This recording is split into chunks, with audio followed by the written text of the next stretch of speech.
Hello বন্ধুরা, welcome back to my channel যা সুদীপ্তা। আশা করি আপনারা সকলে খুব ভালো আছেন আর আমিও খুব ভালো আছি। আজকে যে বিষয়টি নিয়ে আলোচনা করব সেটা হলো বাচ্চাদের জন্য মাছের রেসিপি। আজকে যে মাছের রেসিপিটা আপনাদের দেখাবো সেটা হলো ট্যাংরা মাছ আর হলো কাতলা মাছ। এই ভিডিওর আগে আরেকটা ভিডিও আমি পোস্ট করেছি, সেখানে আমি ডিটেলসে আলোচনা করেছি এবং এই ভিডিওতেও আপনাদেরকে ডিটেলসটাই বলার চেষ্টা করব।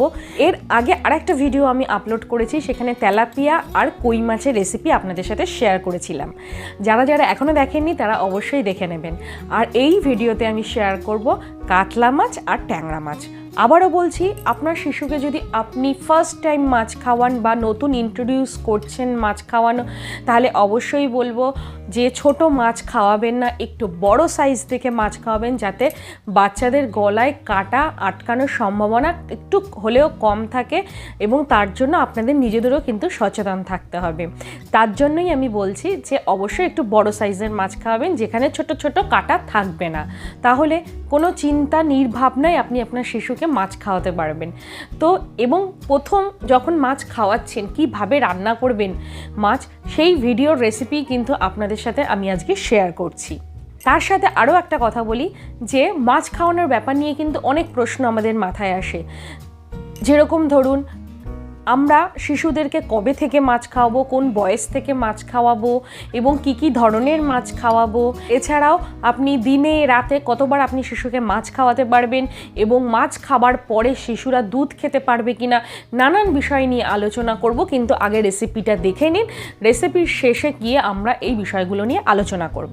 তো তার আগে বলে দিই, যদি ভিডিওটা ভালো লাগে তাহলে অবশ্যই একটা লাইক করে দেবেন এবং অবশ্যই আপনারা ভিডিওটা শেয়ার করুন। যারা নতুন মা বাবা হয়েছে বা যাদের শিশুদের বয়স 1 বছরের কাছাকাছি বা 6 মাস হয়ে গেছে, ছোট শিশু আছে বাড়িতে, সেই সব মানুষের সাথে ভিডিওটা আপনারা নানান রকম মিডিয়ায় শেয়ার করুন। তাহলে তাদের যারা জানে না বিষয়গুলো যে কিভাবে আমরা শিশুদেরকে মাছ রান্না করে খাওয়াবো, তাদের বুঝতে অনেকটা সুবিধা হবে। আর যারা যারা এখনও চ্যানেলটা সাবস্ক্রাইব করেননি তাদেরকে বলবো, পাশে দেখুন সাবস্ক্রাইব লেখা আছে এবং পাশে যে বেল আইকনটা আছে ওটা হিট করে দিন এবং অল নোটিফিকেশানটা অন করে রাখুন, তাহলে আগামী দিনের সমস্ত ভিডিও নোটিফিকেশান আপনাদের ফোনে পৌঁছে যাবে। তো চলুন ভিডিওটা দেখে নেওয়া যাক। তো ফার্স্টে আমি সবজিগুলো কেটে নিচ্ছি। আর আজকে ফার্স্ট যে রেসিপিটা শেয়ার করব সেটা হলো ট্যাংরা মাছ। তো আমি আজকে ট্যাংরা মাছ রান্নার জন্য কি কি সবজি নিচ্ছি চলুন দেখে নিই। প্রথমে কাঁচকলা কেটে নিচ্ছি। আবারও বলছি, আগের ভিডিওতেও শেয়ার করছি, এই ভিডিওতে একই কথা বলবো। কাঁচকলা সপ্তাহে 2 থেকে 3 দিন, তার বেশি একেবারেই মাছের ঝোলে দেবেন না। তাতে কি হয়, বাচ্চাদের পটি অনেক টাইট হয়ে যায়। আর কাঁচকলা আগে থাকতে একটু হলুদ দিয়ে ভিজিয়ে রাখবেন, তাহলে কষটা বেরিয়ে যাবে। তারপর গাজর, বিনস, যথারীতি যা যা সবজি আপনার মোটামুটি বাচ্চাকে আপনার খাওয়ানো পসিবল হবে বা যা যা সবজি ঘরে থাকবে, আপনি সব কিছু অল্প অল্প করে দিয়ে কিন্তু মাছের ঝোল রেঁধে বাচ্চাকে খাওয়াতে পারেন। আর মিষ্টি আলুটা বাচ্চাদের অবশ্যই দেবেন, তাতে মাছের ঝোলটা খুব টেস্ট হয়, মিষ্টি মিষ্টি হয় এবং ভাতের সাথে যখন আপনি মাখবেন না, ভাতটাও খুব খেতে সুস্বাদু হয়। তো বাচ্চারা খেতেও খুব ভালোবাসে আর মিষ্টি আলুতে অনেক বেশি ভিটামিনস থাকে। তো অবশ্যই বাচ্চাদের অন্য আলুর বদলে এই মিষ্টি আলু দেওয়ার চেষ্টা করবেন। আর আমি একটু মাছের ঝোলে ডাঁটাটা প্রেফার করি, মাছের ঝোলের স্মেলটা খুব ভালো হয় এবং বাচ্চাদের অবশ্যই ডাঁটা খাওয়াবেন না, ডাঁটাটা আপনারা নিজেরাই বড়রা খাবেন। যেরকম আমি যখন মাছের ঝোল রান্না করি বাচ্চার জন্য, অবশ্যই আমরা বড়রাও কিন্তু একই সাথে খাই, যার জন্য এই আলুগুলো বড় বড় করে কাটা হয়েছে আমাদের নিজেদের জন্য। তো দেখে নিন এখানে আমি কি কি সবজি নিয়ে নিলাম। আলু, গাজর, বিনস, এখানে কাঁচকলা রয়েছে, মিষ্টি আলু রয়েছে, ডাঁটা রয়েছে, সব সবজি আমি এখানে গুছিয়ে নিয়েছি এক জায়গায়। এই যে এখানে দেখুন, ওই হলুদ দিয়ে আমি কিন্তু কাঁচকলাটা অনেক আগে থাকতে ভিজিয়ে রেখেছিলাম, তাতে কষটা কিন্তু বেরিয়ে যায়। এবার আমি সর্ষের তেল দিয়ে অবশ্যই রান্না করব মাছের ঝোল এবং আপনারা চাইলে অন্য অয়েল দিয়েও রান্না করতে পারেন, যে কোনো ধরনের সাদা তেল, ভালো সয়াবিন অয়েল, তো সেগুলো দিয়েও রান্না করতে পারেন, তাতে কোনো অসুবিধা নেই। এখানে আমি ট্যাংরা মাছগুলো একটু ভালো করে ভেজে নিচ্ছি। আর হ্যাঁ, যেই মাছটা আমি আমার বাচ্চাকে খাওয়াবো সেটা একটু হালকা করে ভাজবো, তাহলে মাছটা যখন আপনি ভাতের সাথে মাখবেন বা বাচ্চাকে খাওয়াবেন, তখন কিন্তু ওদের খেতে বা আপনার ভাতের সাথে সেটা পেস্ট হয়ে যেতে খুব ভালো সুবিধা হবে। ওই জন্য হালকা করে ভাজবেন বাচ্চাকে খাওয়ানোর জন্য। এবার আমি কড়াইতে কি দিয়ে দিলাম, কালো জিরে দিয়ে দিলাম তার সাথে একটুখানি সাদা জিরে আর সমস্ত সবজি কড়াইয়ের মধ্যে দিয়ে দিলাম। দিয়ে এবার আমি সবজিগুলোকে একটু আধা ভাজা করে নেব এবং তারপর এর মধ্যে অল্প একটু টমেটো দিয়ে দেবো আর দিয়ে দেবো একটু নুন আর একটু হলুদ দিয়ে ব্যাস একদম ভালো করে সবজিগুলোকে ভাজা ভাজা করব। আর মশলার মধ্যে যেটা দেবো সেটা হলো অল্প একটু জিরার গুঁড়ো এবং আপনারা চাইলে অল্প একটু ধনের গুঁড়োও দিতে পারেন দেবো। আর অবশ্যই মিষ্টি দেবো বাচ্চার রান্নায়, কেননা বাচ্চাদের রান্নায় অল্প একটু মিষ্টি দিলে ওদের সেই রান্নাটা মানে খেতে সুস্বাদু হয়, মিষ্টি মিষ্টি হয়, বাচ্চারা খেতে পছন্দ করে। দিয়ে এবার ভালো করে মশলাটা কষানো হয়ে গেলে দেখুন আমার একেবারে মশলা কষানো হয়ে গেছে। এবার আমি এর মধ্যে জল দিয়ে দেবো। এবার জল দিয়ে ভালো করে এটাকে নেড়ে দিন। নেড়ে দেওয়ার পর একটু ওয়েট করব, যতক্ষণ না ফুটে আসছে ততক্ষণ আমি এটা ঢাকা দিয়ে রেখে দেবো। এবার দেখুন আমার কিন্তু ঝোলটা একেবারে ফুটে এসে গেছে। তো এবার আমি কি করব, এবার আস্তে আস্তে করে কিন্তু আমি মাছগুলো ঝোলের মধ্যে ছেড়ে দেবো। এই যে এবার আমি মাছগুলো ঝোলের মধ্যে সব ভালো করে ছেড়ে দিলাম। আর হ্যাঁ, ঝোল ফুটে আসলে তারপরেই কিন্তু মাছ ঝোলের মধ্যে দেবেন। যদি ফুটে না আসে তখন কিন্তু অবশ্যই দেবেন না, কেননা মাছ খুব নরম হয়ে যায়। এরপর নামানোর আগে ধনেপাতা দেব। আপনাদের আর একটা কথা বলে রাখি, সেটা হলো বাচ্চাদের মাছের ঝোলে গরম মশলাটা একটু অ্যাভয়েড করবেন, কেননা গরম মশলা কিন্তু পেট গরম করে। তো আমার কিন্তু ট্যাংরা মাছের ঝোল একেবারেই রেডি হয়ে গেছে। দেখুন খুব সুন্দর হয়েছে, যেরকম দেখতে সুন্দর হয়েছে সেরকম কিন্তু খেতেও খুব সুস্বাদু হয়েছে। আপনারা রান্না করে আমাকে জানাবেন কীরকম হলো এই রেসিপিটা খেতে। অবশ্যই কিন্তু আমাকে কমেন্ট বক্সে জানাবেন। আশা করি আপনার শিশুও খুব ভালোভাবে খাবে এবং আপনারা নিজেরাও বড়রা খুব মানে একদম হাত চেটে পুটে খাবেন। আপনারা অবশ্যই আমাকে কমেন্ট করে জানাবেন। তো চলুন এবার আমি নেক্সট রেসিপি নিয়ে চলে আসি, সেটা হলো কাতলা মাছ। দেখুন, আর হ্যাঁ আপনাদেরকে বলেছি না একটু বড় সাইজের মাছ নেবেন। তো আপনি যখন রুই বা কাতলা যাই খাওয়ান না কেন, অবশ্যই বাচ্চাকে পেটির দিকটা খাওয়াবেন। পেটির দিকে কিন্তু একেবারেই কাটা থাকে না, বড় বড় কাটা থাকে, সেগুলো আপনাদের বেছে খাওয়াতে খুব সুবিধা হবে। তো এখানে আমি সলিড মাছ একদম পেটির মাছ নিয়ে নিয়েছি। এবার আমি প্রথমে নুন হলুদ মাখিয়ে কিছুক্ষণ রেখে দেবো। দেখুন আমি এখানে 3 পিস মাছ নিয়েছি, মানে বুঝতে পারছেন আমি কিন্তু আমার শিশুকে দুবেলা খাওয়াবো। আর এক পিস মাছ আমাদের নিজেদের জন্য নিয়েছি। তো ঠিক আছে, এখানে আমি দুবেলার জন্য একেবারে রান্না করে রেখে দেবো। তো এখানে আমার নুন হলুদ মাখানো প্রায় হয়ে গেছে। এবার নুন হলুদ মাখিয়ে আমি কিছুক্ষণ এটা রেখে দেবো। তারপর আমি যেটা করব সেটা হলো এবার সবজিগুলো এক এক করে কেটে নিই। আজকে যেমন আমি একটুখানি ঝিঙে নিয়েছি কাটার জন্য। দেখুন প্রত্যেকদিন মাছের ঝোলে কিন্তু একই রকম সবজি দেবেন না, একটু ঘুরিয়ে ফিরিয়ে দেবেন, তাতে কিন্তু বাচ্চার ভাতটার টেস্ট খুব ভালো হবে। আপনি তো সবজিগুলো ভাতের সাথে মেখেই দেবেন, তো ওদের খেতে কিন্তু খুব ভালো লাগবে। দেখুন আমি ঝিঙে দিয়েছি, মিষ্টি আলু, একটুখানি গাজর, এই সমস্ত পেঁপে, সমস্ত কিছু আপনারা একটুখানি ঘুরিয়ে ফিরিয়ে সবজি দেওয়ার চেষ্টা করবেন, তাহলে বাচ্চার পটি খুব ভালো হবে এবং তার সাথে সাথে মাছের ঝোলেরও একটা ভালো টেস্ট হবে। ডাঁটাটা আমার সব রেসিপিতেই পাবেন মাছের ঝোলে, কেননা আমি ডাঁটা খেতে খুব ভালোবাসি এবং মাছের ঝোলে ডাঁটা দিলে খুব সুন্দর একটা স্মেল হয়। আর আজকে যে সবজিটা এক্সট্রা অ্যাড করছি সেটা হলো কুমড়ো। আর এখানে আমি একটু আলু ডুমো ডুমো করে কেটে নিচ্ছি, কেননা এই আলুটা আমাদের বড়দের জন্য। তো চলুন দেখে নিই আমরা এখানে কি কি সবজি কেটে নিলাম। গাজর নিয়েছি, মিষ্টি আলু নিয়েছি, কুমড়ো নিয়েছি, আলু, আমাদের নিজেদের ডাঁটা আর হচ্ছে ঝিঙে। এই হলো আজকে সবজি। আর মাছের ঝোল আমি আজকে রান্না করব বাটা মশলা দিয়ে। আগেই বলে দিই, বাটা মশলা কিন্তু আপনি যদি বাচ্চার শিশুর রান্নার জন্য ব্যবহার করেন তার চেয়ে ভালো আর কিছু হতেই পারে না। যখন হাতে সময় থাকবে না তখন একটু গুঁড়ো মশলা দিলেন রান্নায়, ঠিক আছে, কিন্তু যতটা পারবেন সবসময় বাটা মশলা দিয়ে রান্না করারই চেষ্টা করবেন। তাতে মশলাটা খাঁটি হয় এবং খুব ভালো হয়। গুঁড়ো মশলাটা অতটা ভালো স্মেল হয় না এবং মাছের ঝোলটা ভালো হয় না। তো এখানে আমি গোটা জিরে ভিজিয়ে রেখেছিলাম এবং ভালো করে ধুয়ে ছাঁকনি দিয়ে ছেঁকে নিয়েছি জলটা দিয়ে এবং ভালো করে বেটে নিচ্ছি। আদা আর জিরে বাটা দিয়ে আজকে মাছের ঝোল করব। আদাটাও বেটে নিয়েছিলাম, আপনারা দেখতেই পেলেন। আর এখানে আমি মাছগুলো এবার ভালো করে ভেজে নিচ্ছি। যেহেতু কাতলা মাছ একটা সলিড মাছ, তো একটু বেশি তেল দিয়ে মাছ না ভাজলে মাছগুলো ভালো করে ভাজা হবে না। আর তারপর আপনারা তেলটা একটু অন্য কোনো বাটিতে ঢেলে রাখতে পারেন যদি আপনাদের মনে হয় না রান্নায় তেলটা বেশি। তো এখানে আমি ভালো করে মাছগুলো একটু কড়া কড়া করে ভেজে নিচ্ছি। তো এবার আমার মোটামুটি ভাজা হয়ে গেল। এবার দেখুন আমার কড়াইতে কিন্তু অল্পই তেল আছে। এবার আমি কি করব, সমস্ত সবজি এই তেলের মধ্যে দিয়ে একটু নাড়াচাড়া করে নেব।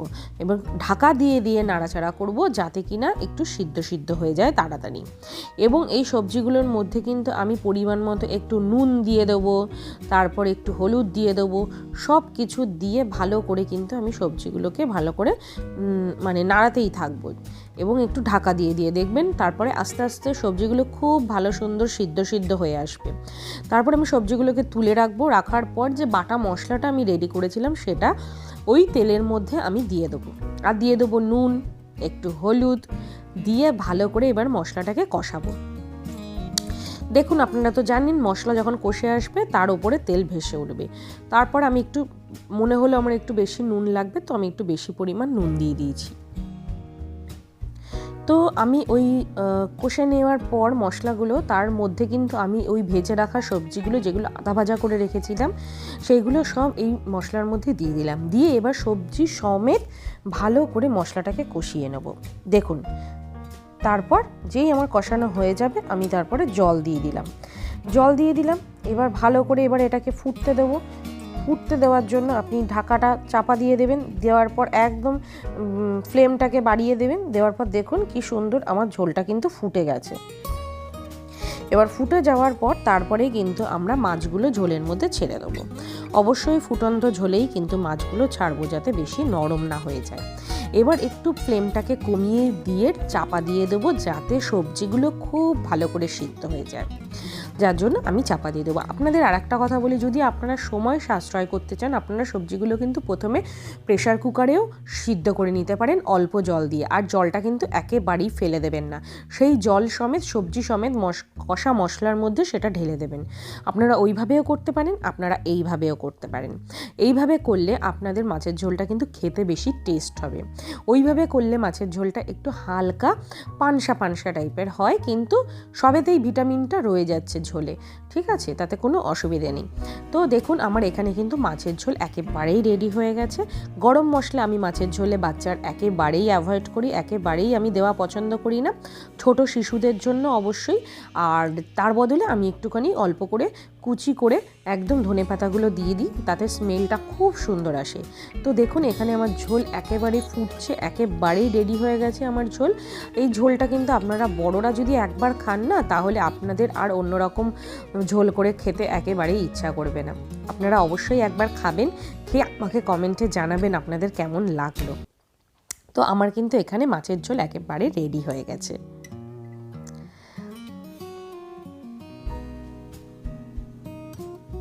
দেখুন এবার কড়াই থেকে নামানোর কিছুক্ষণ পর আমি ঢাকা তুলে আপনাদেরকে দেখাচ্ছি। দেখুন মাছের ঝোলটা কীরকম দেখতে হয়েছে, যেরকম দেখতে সেরকম খেতেও। তো এইভাবেই কিন্তু আমরা শিশুদেরকে মাছ রান্না করে খাওয়াবো। যখন আপনি আপনার শিশুকে ফার্স্ট টাইম আপনি মাছ ইন্ট্রোডিউস করছেন, তো এখন আমার মেয়ের বয়স 3 বছর, আমি কিন্তু আমার মেয়েকে এখনও পর্যন্ত এই রকমভাবেই মাছ রান্না করে খাওয়াই। কোনো রকম কোনো পেটের সমস্যা হবে না, হজমের প্রবলেম হবে না। এবার বলি মাছের কী কী গুণগত মান আছে। প্রচুর পরিমাণে প্রোটিন থাকে মাছের মধ্যে, এছাড়াও ফ্যাটি অ্যাসিড, ওমেগা 3 এগুলো থাকার দরুন বাচ্চার ব্রেন ডেভেলপমেন্ট কিন্তু খুব ভালোভাবে হয়। আর মাছটা হচ্ছে খুব ইজি ডাইজেস্ট একটা আইটেম, যেটা অবশ্যই এইভাবে রান্না করে বাচ্চাকে নর্মালি দুপুরবেলা বা রাতের বেলা খাওয়ান, তাতে কোনো অসুবিধে নেই। নেক্সট যে প্রশ্নটা আমাদের মাথায় আসে যে আমরা শিশুদেরকে কি কি ধরনের মাছ খাওয়াবো। দেখুন আপনারা রুই খাওয়াতে পারেন, কাতলা খাওয়াতে পারেন, তেলাপিয়া মাছ খাওয়াতে পারেন। এই ধরনের মাছগুলোতে কিন্তু একেবারেই কাঁটা নেই বললেই চলে। তারপর ট্যাংরা খাওয়াতে পারেন, কই মাছে যেটাতে সামান্য কাঁটা থাকে, শিঙি মাগুর, এই ধরনের মাছ খাওয়াবেন যেগুলো জিয়ল মাছ, জ্যান্ত মাছ। ছোট ছোট পোনা মাছ বা চ্যাড়া পোনা এগুলো খাওয়াবেন, এগুলোতে প্রচণ্ড কাঁটা থাকে এবং বাচ্চাদের গলায় আটকে যাওয়ার একটা চান্স থেকে যায়, ঠিক আছে। যে বিষয়টা আমাদের মাথায় আসে সেটা হলো কোন বয়স থেকে শিশুকে মাছ ইন্ট্রোডিউস করব। বেবির বয়স যখন 6 মাস হয়ে যাচ্ছে, তারপর যখন আমরা সলিড স্টার্ট করছি, আপনি তারপর থেকেই কিন্তু শিশুকে মাছ খাওয়াতে পারেন। অবশ্যই আপনি যেরকম একদম ভাত চটকে নরম করে তার মধ্যে মাছ বেছে একেবারে মেখে সুন্দর করে বাচ্চাকে খাওয়ান। 6 মাস বয়সের পর থেকেই আপনি শিশুকে মাছ ইন্ট্রোডিউস করতে পারেন। প্রথমে একটু অল্প পরিমাণে নেবেন, তারপর একটু বেশি। কোয়ান্টিটিটা আপনি ডিপেন্ড করবে আপনার শিশুর ওপর, আপনার শিশু কতটা পরিমাণ খেতে পারে। তো সেটা বুঝে কিন্তু আপনাকেই দিতে হবে। নেক্সট যে প্রশ্নটা আমাদের মাথায় আসে সেটা হলো কতবার আমরা বাচ্চাকে মাছ খাওয়াবো, লাঞ্চে, ডিনারে। হ্যাঁ, আপনি অবশ্যই 2বার খাওয়াতে পারেন, 3বার খাওয়াতে পারেন, কোনো অসুবিধে নেই। মাছ একটা প্রোটিন জাতীয় খাদ্য, হজমে কোনো অসুবিধা হয় না। তাই আপনি লাঞ্চেও শিশুকে মাছ দিতে পারেন, আপনি ডিনারেও দিতে পারেন, আবার 2 বেলাও দিতে পারেন, তাতে কোনো অসুবিধা নেই। নেক্সট যে প্রশ্নটা আমাদের আসে, দেখুন 6 মাস বয়স অবধি যেটা বাচ্চারা করে থাকে, অলওয়েজ প্রত্যেকটা ফিডে কিন্তু তারা দুধ খেয়ে আসে। তো দুধের একটা নেশা যেহেতু বাচ্চাদের মধ্যে থাকে, তো রাত্রেবেলা বা লাঞ্চ যখনই হোক তারা খাওয়ার পর তাদের মধ্যে একটা কিছুক্ষণ বাদেই একটা দুধ খাওয়ার নেশা বা প্রবণতা তাদের মধ্যে চলে আসে। তো তারা সবসময় দুধ খাওয়ার জন্য একটা বায়না থাকে। তো আমাদের মনে কিন্তু এই প্রশ্নটা আপনাদের আপনারা করবেন যে ভাত খেয়ে নিচ্ছে, তার কিছুক্ষণ বাদেই দেখবেন বাচ্চা বায়না করছে দুধ খাওয়ার জন্য। তো আপনি সেই সময় দুধ খাওয়াতে পারবেন কি না? দেখুন, একটা হাই প্রোটিন খাবার পর যেটা দুধ বা দুগ্ধ জাতীয় যে কোনো খাবার যেটার মধ্যে প্রচুর পরিমাণে ক্যালসিয়াম থাকে, প্রোটিনের পর কিন্তু ক্যালসিয়াম বাচ্চাদের হজম করতে খুব প্রবলেম হয়, গ্যাস তৈরি হয়ে যেতে পারে। তো 1 ঘন্টা মিনিমাম আপনাকে ওয়েট করতেই হবে। মাছ যেহেতু ইজি ডাইজেস্ট হয়, মাছটা হজম হয়ে যেতে দিন, ভাতটা হজম হয়ে যেতে দিন, তারপর 1 ঘন্টা পর আপনি বাচ্চাকে দুধ খাওয়ান, তাতে কোনো অসুবিধে নেই। কিন্তু অন্তত 1 ঘন্টা কিন্তু আপনাকে ওয়েট করতেই হবে। তাই প্রোটিন, ক্যালসিয়াম একসাথে কিন্তু খাওয়ানো যাবে না, তাতে বাচ্চার কষ্ট হবে, বাচ্চার পেইন হবে, গ্যাসের প্রবলেম দেখা দেবে। তো চলুন এই ভিডিওটা এখানেই শেষ করছি, দেখা হচ্ছে নেক্সট ভিডিওতে।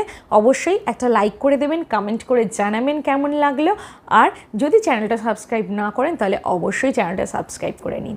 দেখা হচ্ছে নেক্সট ভিডিওতে। টাটা, খুব ভালো থাকবেন, সুস্থ থাকবেন।